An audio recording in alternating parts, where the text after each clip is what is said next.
wouldn't you want to control us as a resource the same way you control every other resource?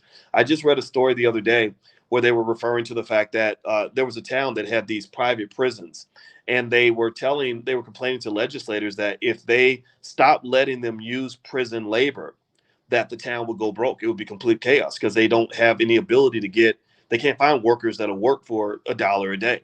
So you are an economic engine in America, and you have to understand that. And so on page 69 of Powernomics, Dr. Claude Anderson talks about meritorious manumission.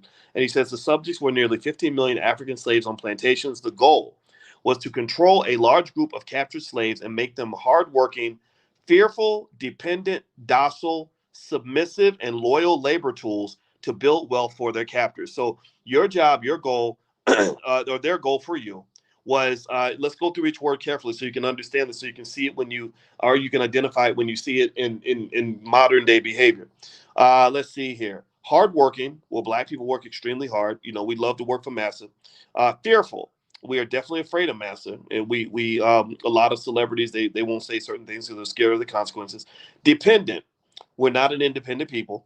Integration misled you into believing that your life would be better. And we have found out the hard way that integration actually exposes you to more problems, more racism. You saw what happened. For example, Madam President made a great point about that whole incident. Did anybody give me a yes or no if you saw that incident that happened with Sesame Place, where the Sesame Place or Sesame Street character wouldn't hug the black kids and all that?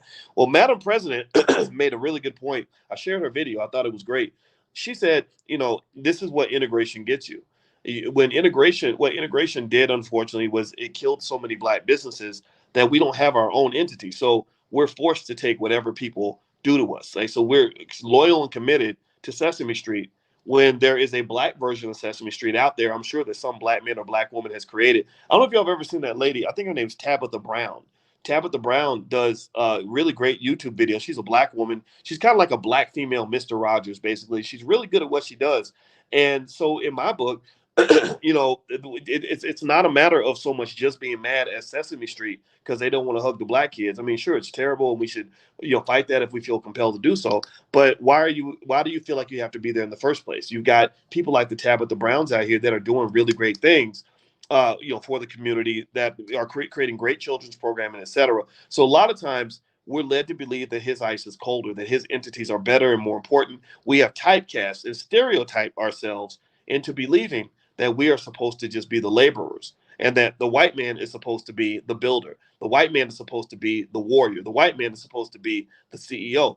In fact, I was watching. Not that I'm making fun of Kevin Hart at all. 'Cause he did this movie called the Man from Toronto, and I really liked the movie. It was really good, and I'm not making fun of Kevin as a person because I think Kevin runs his business reasonably well, and I don't have any issue with him. But one of the things that really stuck out to me in the Man from Toronto was that it fit a standard formula. It was basically another version of that movie Chris Tucker did with Jackie Chan. If you remember, give me the name of that movie again. Chris Tucker and Jackie Chan.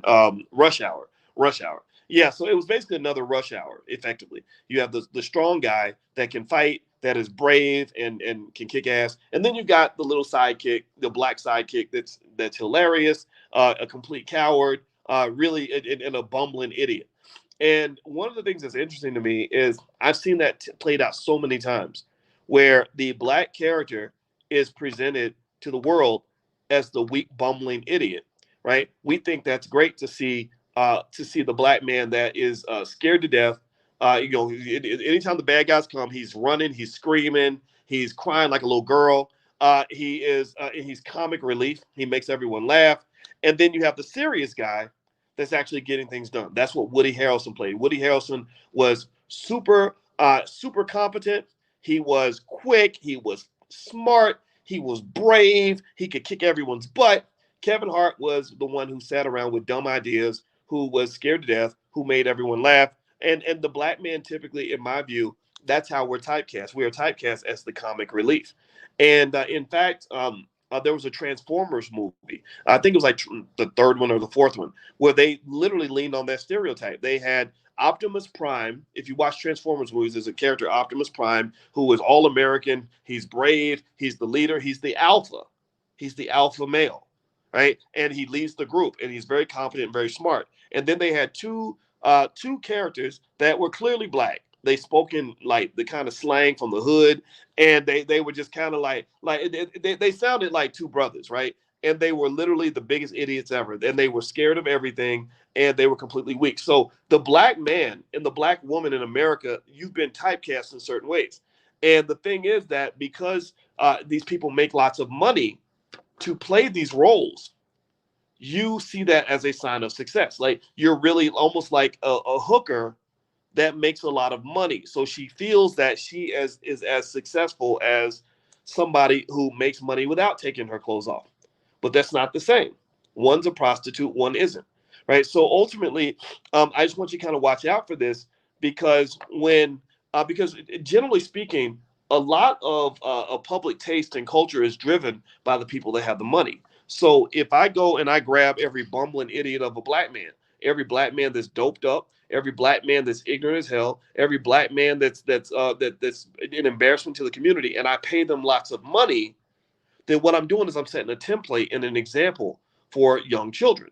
Young children grow up thinking, okay, I want to be the bumbling idiot because that's how I can get paid as a black man. And so this is all connected to slavery. This is all connected to your meritorious manumission, Jimmy or Willie Lynch training. So it says that the goal was to control a large group of captured slaves, make them hardworking, fearful, dependent, docile, submissive, and loyal labor tools to build wealth for their captors. They control you. They get you to work hard. All the income you generate goes into someone else's pocket. So basically turning you into a pack of hookers. That's the simplest way I can explain it is pimping 101. A lot of capitalism can be explained with the pimp prostitute analogy. It's easy. We all understand that. The program was a system of dehumanizing and physiological conditioning using elementary principles of physical, emotional, and intellectual deprivation. So you keep them stupid, you keep them emotionally deprived, you put them in lots of physical pain, conducted by slave masters with the equivalent of a third to fourth grade education. Procedure: transported into hostile lands, made a minority, and totally dependent, totally deprived of family, hope, and basic necessities, rewarded for identifying with the slave masters. So you torture them, you put them through hell, and then you say, hey, this can all go away if you just go along with the program. If you just do what we say, then you can have money in your pocket, you're going to be good, everything's going to be great. So obviously that's the incentive that's created for you. The reaction of enslaved blacks was this: you began to basically believe his ice was colder. You internalized white values. You began to fear your oppressors. So you became the cowardly, bumbling idiot. Eroded group self-interest. You have no interest in the group. That's why it is very popular amongst some black people to basically say, I don't care about what the community thinks. I'm going to go get my money, right? There's no community accountability because you've been trained to not care about your community. But a black man who is out saving white children and kissing white babies and loving white people will be fully rewarded. He will be fully celebrated. Society will love him. If you ever want to be on the local news, if there's like a shootout at a mall and white people are under threat, and you're the brave black man who comes and saves, a couple of little white girls, like they will give you awards and trophies and take good care of you, as they should. Those are their children. Why wouldn't they reward you for taking care of their children? But that's the role you see for yourself. You don't see the same sort of incentive structure when it comes to protecting black children, because I can simultaneously tell you about 8 black children that were shot in Chicago last week, and it probably wouldn't even make the local news. So let's keep going. It says the other reaction for blacks is displaying self-hate, abandoning your code of conduct, where we believe anything goes, right? So we see some actor, or actress, or singer, or rapper behaving like a buffoon. There's always people in the chat who are going to say, stop getting in their way. That man's trying to make his money. Stop getting away that man money, right? Or Lizzo has the right to do whatever she wants, right? And so ultimately, that you let go of your code of conduct. There is no code. There is no standard, right? Let's see. Display self-hate, exhibited difficulty trusting and cooperating with other blacks. That happens a lot. You tend to see a lot of that in a lot of areas. One area that my wife and I were talking about the other day was this TV show Insecure, and there was a guy on Insecure. I don't know how many of you watch Insecure. Give me a yes or no if you watch Insecure on HBO. Issa Rae show. So there was a guy on there named Jay Ellis, who was kind of this sex symbol. Like black women really liked him because he would dated Issa Rae, and he's been on these other shows. And one day Jay pops up, and he's got this wife who's from Serbia, right? And you know what that means, right? Ain't no black people in Serbia. So she's blonde. This blonde lady from Serbia is his wife, and he didn't show her really publicly until the day they got married. And then on the day he puts a picture of their wedding picture up, he blocks all the comments. Now, so he knew that the black women were going to be like, wait a minute, hold up. We feel like we've been given a rope a dope. This is BS. Now, mind you, you can easily make the argument that nobody has a right to tell anybody who they can marry, and we don't know the history of that relationship. They've been dating for many years. Who knows what it is? But there's something symbolic that occurs here in the sense that there are people who feel that black people that we will use other black people to build and create whatever it is we're trying to do, right? Like if I'm trying to create a TV network, I'm going to get black people to watch because black people watch the most TV and they're loyal viewers. And then the minute I get a chance to cross over, and like the Jay Ellis, he got his first big white role, which is in the movie Top Gun. So as soon as I get a chance to cross over, I don't need black people no more. I don't care what they think, right? Or you can think about other scenarios where I remember when the Oprah Winfrey Network first started, and Oprah couldn't get white people to watch her network. So what they did was they said, let's get with Tyler Perry and create some stuff for black people, because black people are a great people to build an audience from. They're great for building a TV network. And so ultimately, what you tend to see is when you're talking about trusting and cooperating with other blacks, I think marriage is also indicative of that. You'll have some men, not all of them, not even the majority, but you have some men, particularly like say in LA and stuff like that. Maybe they'll date black women, they'll be friends with black women, they'll appear on shows with black women. But when it comes time to really commit to something where that requires like tremendous amounts of trust, like say marriage, where this person is going to receive your inheritance, they're going to receive all the wealth that you leave when you die. It's like, oh, I kind of trust Becky. I kind of feel like black people are screwed up. I feel like black women are too much. They're too traumatized. So I'm going to go get with a white girl because it's easier. And then you see brothers do the exact same thing. You see you see women do the same thing too. And so Meghan Markle goes and marries Prince Harry, and black people are celebrating because they're like, thank God, God bless Meghan. She didn't have to go date a black man. She got to go date a redheaded white boy from the sea whose family made all of its money by raping and pillaging black people. Good for her, right? So ultimately, this lack of trust seems to kind of play out on a consistent basis, and I would encourage you to kind of figure that out. This is one of the things I've always mentioned to you guys, that therapy I think is really important, because black people are very high on the trauma scale. There's that ACEs test. I keep talking about it forever. It stands for Adverse Childhood Experiences, and it's a test you can take. You look it up. Just look up the ACEs scale, ACES. The ACEs scale will ask you a bunch of questions about things that happened to you when you were a kid. And what will occur, probably, if you're black like me and you have a life anything like the life I had as a black person, you're going to score super high. And let me just tell you, I think that if you have a score above 4, my score is about 7 or 6 or something like that. If your score is above 4, that means you're kind of messed up. That means you've got some issues you got to work through. You've got some trauma that hasn't been addressed. My wife is an expert on trauma. And one of the things that she brings up on a regular basis is that many of us are taught to just kind of deal with it and get over it and move forward. The problem is that trauma is like this emotional STD that you're carrying with you, and you don't even know that it's there, and you're infecting other people because you're re-traumatizing yourself and re-traumatizing others, and it's causing all kinds of havoc in your life. It's causing havoc in your financial life. There is a such thing as financial trauma. If you grew up in a house where you had to fight to get a piece of bologna, or you had to see somebody go out and do something illegal to go get some money, or your daddy left and you had to move into an apartment, 1-bedroom apartment with your single mama, all these are financial traumas that we have to address, that affects how you view money for the rest of your life. Or if you or health, it affects your health. People that have a high score on the ACEs scale, adverse childhood experiences, they die much sooner. They die about 10 to 15 years sooner than people that have a low score. It's going to affect your relationships. Trauma reduces your trust, right? I'm thinking about this. I mean, you think about a traumatized puppy. A traumatized puppy ain't going to trust nobody. He's going to bite everything that comes near him. It's going to be very hard to earn his trust. It's going to be very easy to trigger him and cause him to lose the trust. So if you have a traumatized pit bull that is around your kids, that pit bull might be trained and friendly for a while, but one day if something happens, somebody moves too fast, the dog might get re-triggered and end up biting your baby in the leg, right? So ultimately, many of us go through life like the traumatized pit bull. We say we can trust, like, oh, I can trust, as long as you don't mess up. If you mess up, I can't trust you anymore. If you mess up, if you show up late to the first date, oh, I know your type. I know your type. I dealt with your type. In my last relationship, I ain't going out with that person no more, right? Because they showed up late.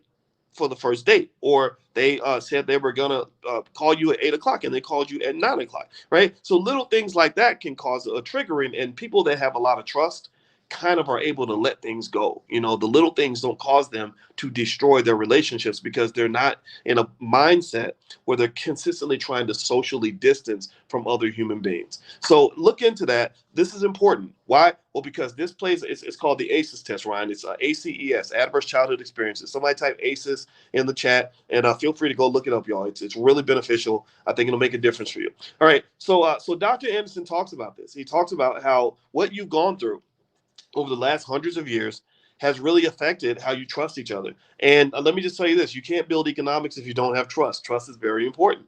And so he says here that basically you can be brainwashed from life for this. On page 70, which I'm not going to read, he talks about Korean POWs and how they controlled the minds of those POWs and how that fits exactly what they do with black folks. Okay, exactly the same thing. All right, now some of you are asking about the financial flashcards. Yeah, we were out of financial flashcards for a while. We sold out. We do have some in stock. So if you want to get some flashcards for your kids, we have financial flashcards and also entrepreneurship flashcards. You can go to financialflashcards.com. That's financialflashcards.com. Also, if you want to know about the Black Wealth Builder Summit that's happening in the 29th, from the 29th to the 31st with Herb Strather in Detroit, you can go to boycewatkins.com. The information is there. Alicia's speed dating information in Atlanta is also at boycewatkins.com. And then also, if you want to come out to the Philly thing with the NASCAR drivers, then I'm gonna be driving a car. I don't know how to race NASCAR drivers. I don't know how that's going to end. But anyway, if you want to come out for that, that's also on boycewatkins.com. So all that stuff is there. And of course, George Fraser has the Power Networking Conference coming up in August. So I'll tell you guys about that more later. All right, so let's talk about social integration. Dr. Anderson does a wonderful job of explaining how social integration was really disintegration. And I think that this particular section of the book, page 71, is really essential, given that what Madam President did this week. Madam President did a really good job of highlighting the fact that that whole abuse thing with the Sesame Street characters, part of the reason these abuses occur is because we don't have anywhere to go, right? We don't have institutions. We see white folks, again, because we typecast ourselves as the bumbling, incompetent, cowardly idiot. We see the white man as the big, strong, brave leader, the alpha that's going to go out and create the things that we need. He's going to create the corporation. I'm going to show up and get a job, right? And in that scene is kind of like the best I can ever do. So social integration is disintegration. That's what Dr. Anderson says. He says, throughout the centuries, social engineering, especially integration, has led blacks to destroy their own group solidarity. Social integration reinforced the practice and destroyed black communities and the sense of community. Increasingly, blacks are viewing social integration in America as a failure. It is a form of tokenism. It has given black Americans limited access to resources and institutions within mainstream society. So, limited access to resources. Now, let me give an example in my real life of when integration did not work well for me. Whenever you integrate with a dominant party, you're at risk of getting screwed. You just are. It doesn't matter the situation. White folks had a lot of power. We integrated with them. So you're not really going to have a lot of power in that situation. And they know that. Powerful people know who has the power and who doesn't. So if I make a deal with a mafia boss and we make an agreement that he's going to get 30% of my profits and I go along with that, well, then he might come along and say, well, I think I want 40%. And I could say, well, that's not right because we had an agreement. Well, what am I going to do? What can I do to enforce that agreement? There's nothing. I don't have the guns that he has. I don't have the gangsters that he has. I shouldn't have been doing business with him in the first place because he's going to always keep renegotiating until I have nothing left. So ain't no bigger gangster in the history of this world than white folks in America. I'm not saying all white people are evil. I got white neighbors that are the most wonderful people ever. If you're white, don't think I'm talking about you. I'm not talking bad about you. I'm talking about the culture. I'm talking about that Eurocentric culture. Ain't no bigger gangster, ain't no bigger thugs than what came across the ocean from England. So, and Spain and all these other countries. So here's the deal. When you're talking about integration, you got to really sort of look at it in that way. Integration was not just disintegration. It was actually just domination. They dominated you. So I remember, let me give you an example in my own life where integration did not work well for me. When I was 7, I used to go to church every Sunday. I went to this evangelist church. It was called Evangel, literally. And And they used to have these contests where you would recite or memorize Bible verses, and you would get like prizes if you could recite the Bible verse. So I loved it, right? If you get like a free Hershey bar or a pumpkin pie, stuff like that. I know I don't even read the Bible, but I remember a lot of the books of the New Testament.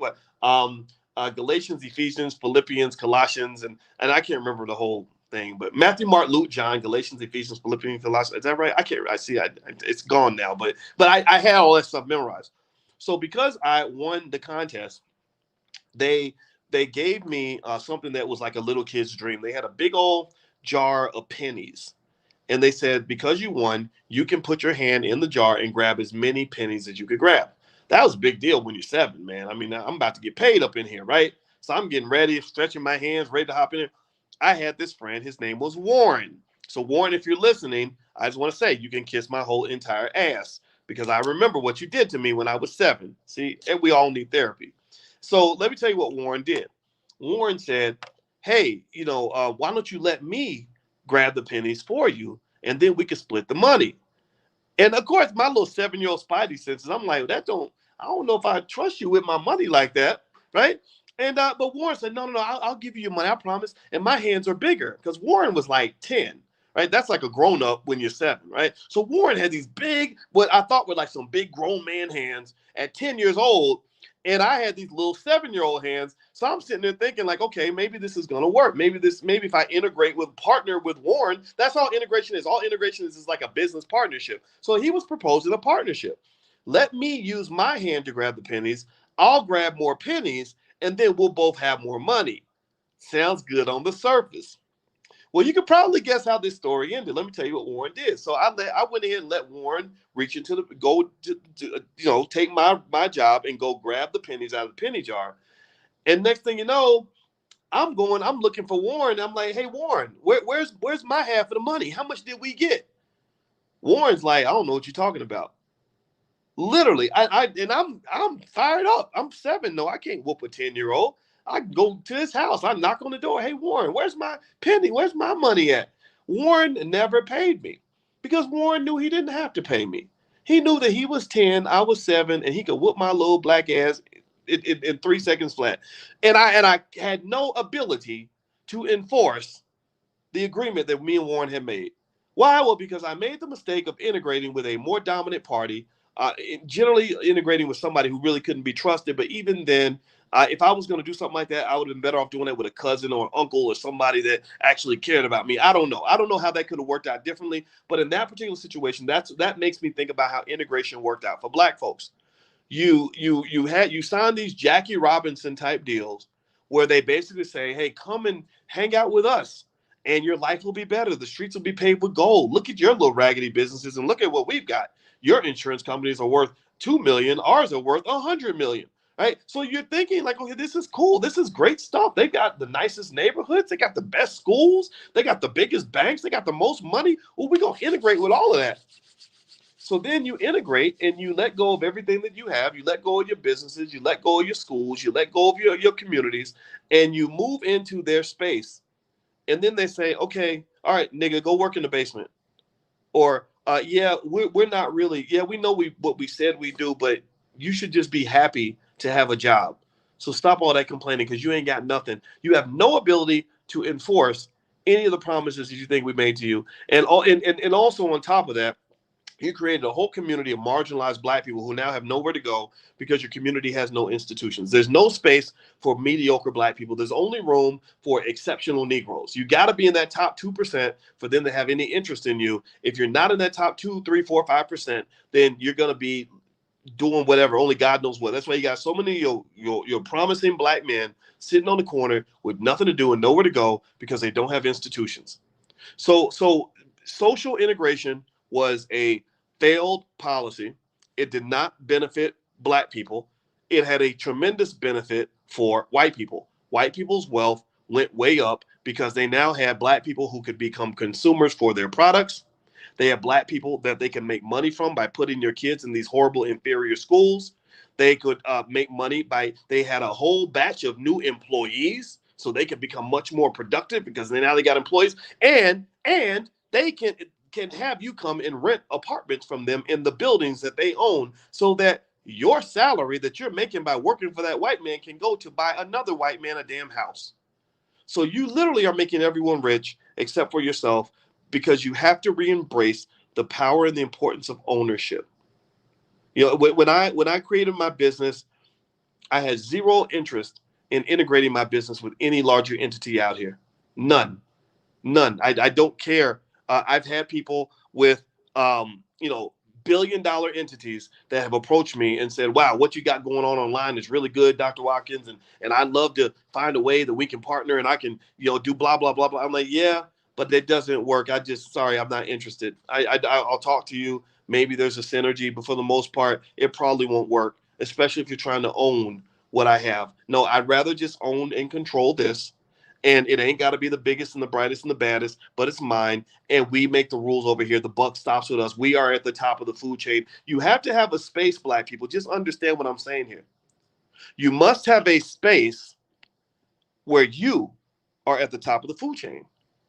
If you're not at the top of the food chain, then you are going to get eaten, especially in a racist capitalist society. Capitalism was not built to be a system built on compassion. It's a system that's built on dog eat dog.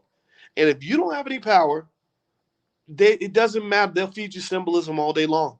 One good example is Starbucks. Starbucks loves to pretend like they're woke. Starbucks loves to talk about the environment and racism and tolerance and LGBT, and they love to pretend to be this super woke, super liberal corporation until their employees started saying, "Well, why don't you let us form a union?" Oh, then Starbucks started becoming union busters. They started blocking unions. They started saying, no, no, no, unions are bad. Why? Well, because they don't want to pay their workers more money. Like, no, we were cool when I wasn't giving you any of the resources. But now you're talking about trying to go into the executive suite and take a piece of what we got. Oh, you're gonna have to fight for that. You're gonna have to fight for that. So Black people, we're in the same predicament. So let me keep reading here. It gave so basically, Dr. Anderson says integration has given Black Americans limited access to resources and institutions within mainstream society. It gave with one hand and took back with the other hand. Blacks now own and control less than they did in 1954 before the integration process began. Blacks gave up their own businesses, educational institutions, political leadership, culture, and quasi communities. By comparison, approximately 90% of all the Asians, Arabs, and Hispanics in America immigrated within the last 30 years, following the end of the Black Civil Rights Movement, and have economically surpassed Blacks. Each group owns and controls more income, wealth, and businesses than 99% of Black Americans who have been in America for centuries.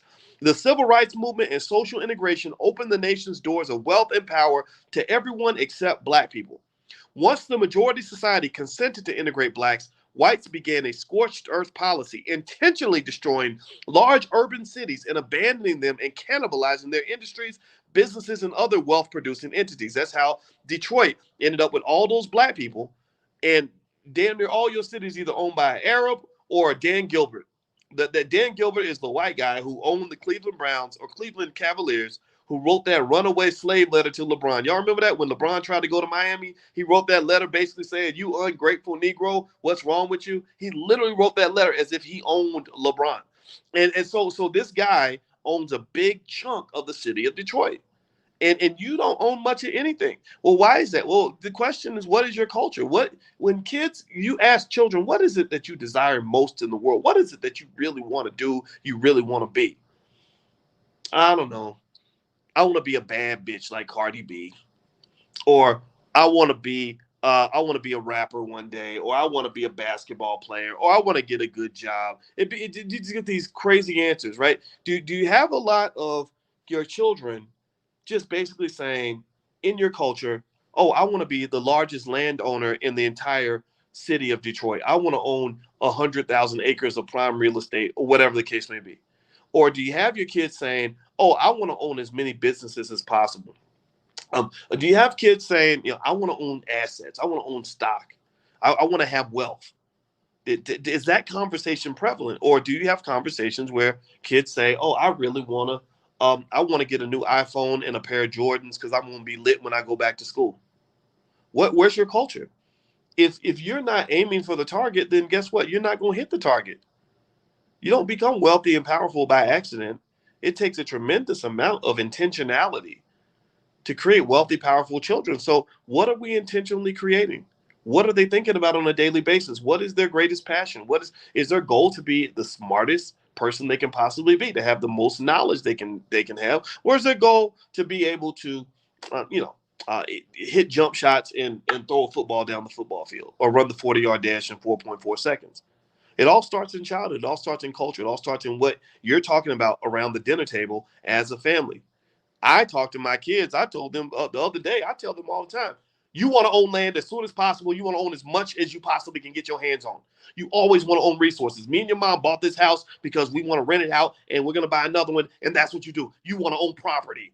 And they're looking at me like I'm weird and crazy. But I'm repetitive. I'm extremely repetitive because I want my voice to be in their brain, even if I'm dead. I want them to hear my voice 20 years from now when they're deciding what to do with their life and how to get in the position they want to be in. Are you doing the same? Please do the same. All right. So sweet great mom says hello from Philly. Hey, what's going on? I'm actually going to be in Philly this weekend. I mentioned to you guys earlier. I'm participating in that Urban Youth Racing School. It's a celebrity racing event. I don't call myself a celebrity. A few people know me, but they're real celebrities. They're like NASCAR drivers and stuff. So if you want to check it out, feel free. If you're in Philadelphia, if you go to boycewatkins.com, the link is on my website. Also, Alicia speed dating event in Atlanta is tomorrow, July 22nd. So if you want to go there, just go to boycewatkins.com. The link there for that is there too. And pretty much everything you want to know about what we have going on. So feel free to go to boycewatkins.com. And also don't forget that tomorrow, if you haven't gotten the link for tomorrow's class on generating income from stock options, make sure you log in. You can log in at drboyceprime.com, drboyceprime.com. Prime stands for Passive Recurring Income Machine. If you log in there, you can actually get the Zoom code. So remember, the Zoom code changes every week. If you haven't gotten your code, go ahead and get it and register. And tomorrow night, we're going to actually dig in and start selling some options. This is a great stock market, by the way. The market is starting to show signs that it may have bottomed. You've seen a ton of money being made this past week. There are many experts who actually think that this could continue. Okay. So I don't want you to miss out on this. I want you to have financial consciousness. I want you to be financially woke. So I want you to pay attention to what's going on there. Now, Nasia says, can book club members get a discount? Yeah, you can get a discount on anything. Actually, if you use the code word Dr. Boyce, Dr. Boyce, you can get 20% off anything in the Black Business School. So Dr. Boyce, Dr. Boyce, all one word. Just when you sign in, just add that code in there and it'll take 20% off anything that you want to sign up for in the Black Business School. All right. So let me keep going here. So, okay. So Dr. Anderson on page 71 of Powernomics, which you can get a copy of powernomics.com. He says, once the majority society consented to integrate blacks, whites began a scorched earth policy destroying large urban cities, etc. Whites frequently complain that blacks are too race conscious. In fact, their inappropriate behavior patterns indicate that they have not been race conscious. When integration destroyed black business communities, black consumers commuted to white suburban malls and started spending about 95% of their annual disposable income outside of their own communities. Black colleges were converted to miniature white colleges. Blacks seeking education, jobs, homes, and leadership were forced to turn to the majority white society. So when you talk about any HBCU that brags about how many black people they put into the labor market and how many jobs their students are getting, they probably they need to pivot a little bit. Stop bragging about how many slaves you created for corporate America. We know you're creating good corporate slaves. We're the hardest working people out here. That's been established. Start bragging about how many millionaire, billionaire CEOs came out of your school, because those are the people that are going to fund your damn school. The billionaires and the multimillionaires are the ones who write the checks to fund the school so that you ain't got to go begging for the government to cover your bills. If you go look at Harvard, Yale, Stanford, Vanderbilt, top universities in this country, they are funded by their billionaire alumni. I went to the Yale Club when I went to New York. I got invited to a meeting with a guy, and I went to this Yale Club, and they literally, first thing I saw was big, beautiful portraits of all the former presidents of the United States who went to Yale. And then he also mentioned $50, $100 million business deals that they're doing with each other and how they're writing $100 million checks to their alma mater. You can't write $100 million check when you got a damn job. Employees can't write $50 million checks. Business owners can.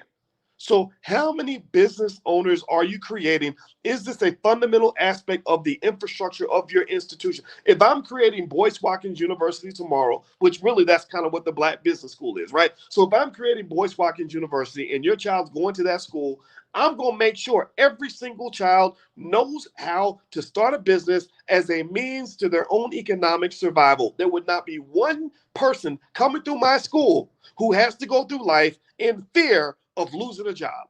If you know how to create a job, then you have no fear of losing a job. It's like if I know how to hunt and fish and cook food, I don't got no fear of the restaurant shutting down. I ain't worried about what happens at the grocery store. I'm not worried about whether this man or that man feeds me because I know I can feed myself. So the fundamental question Black people must ask ourselves at the end of the day is, can you feed yourself?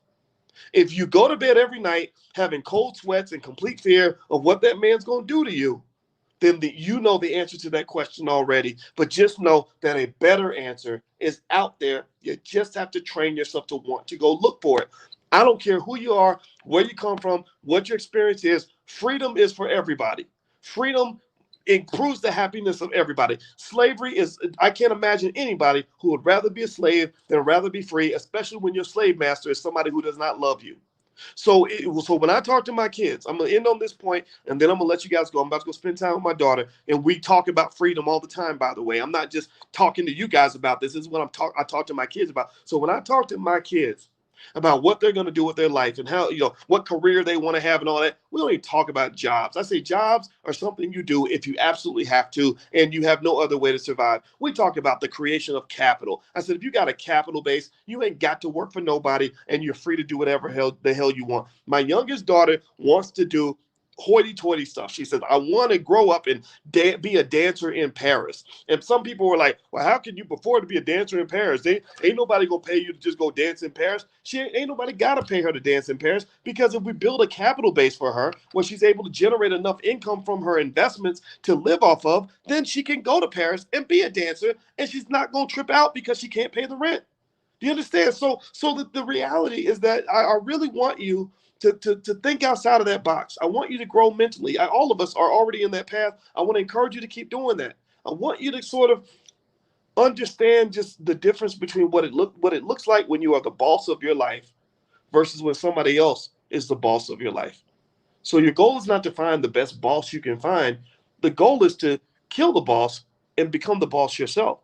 And if you collaborate with others, I work all the time with other people on projects where sometimes they're the boss, sometimes I'm the boss. So I don't mind them leading the project. I can follow as well as I can lead. But believe me, there's not a single business deal I'm involved with right now where I'm not in a position where I could say, I'm done, I'm out, I'll see you later. There's not one single thing I'm involved with that I cannot walk away from. So I want you to be in a position like that. I want you to aim for that for yourself. And then I really want you to prepare that for your children, because that's going to give them that freedom that they talk about. Everybody always talk about freedom. You get freedom because you got civil rights. Man, to hell with that. Ain't no civil rights ever been made that really gives you no freedom. It might keep you out of jail. It might allow you to do a little bit of this and a little bit of that. But if you have no resources in America, you really don't have any freedom. That literally is the country that you live in, and it's important to understand that and not get caught up in the fairy tale. Do we understand each other? Give me a yes in the chat if we understand each other, so I can end this conversation on a good note, because I got to go, and I'm going to go see my daughter right now, and we're going to be talking about these things. Actually, we talk about these things all the time, and I want you to love your children every way you can. The best way you can love them is to give them the knowledge that goes outside the box, and we'll put them in a position where they are truly empowered in their lives, okay? All right, guys. So a real quick reminder. Number one, if you want to check out the financial flashcards, you can go to financialflashcards.com. They just got in stock. They're really good. They're great in terms of training kids on wealth and stuff like that.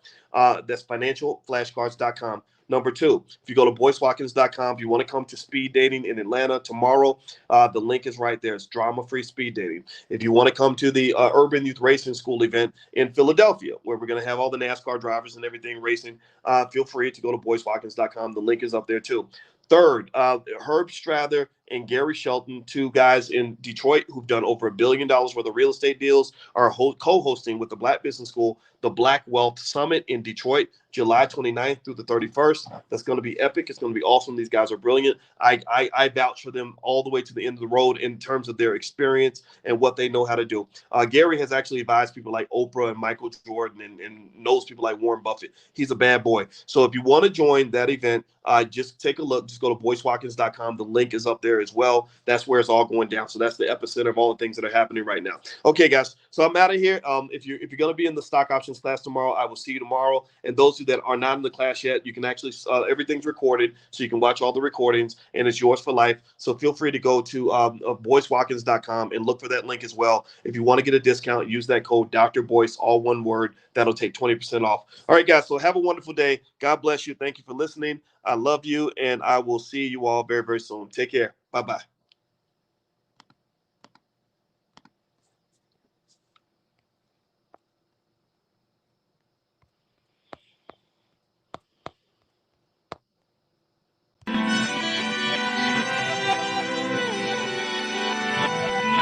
Here we are, clan the isms, cataclysm, great. Our people out here struggling, trying to make it in this state. Everybody out here doing it, but we the ones who late. Now family, we the ones who gotta delegate. Get that money in the power, never be fake. Stick to co-sign for 3. What did he say? Create jobs, support our own. Educate the same and buy back your home. Got 3 degrees, triple 10. 3 PhDs, now we on the CNN. DBTV, let's talk about negligence. Ignorance is bliss, but we can turn it to intelligence. Believe none of what you hear, half of what you see. Let's break it down here on Dr. Boyce TV. Here we are.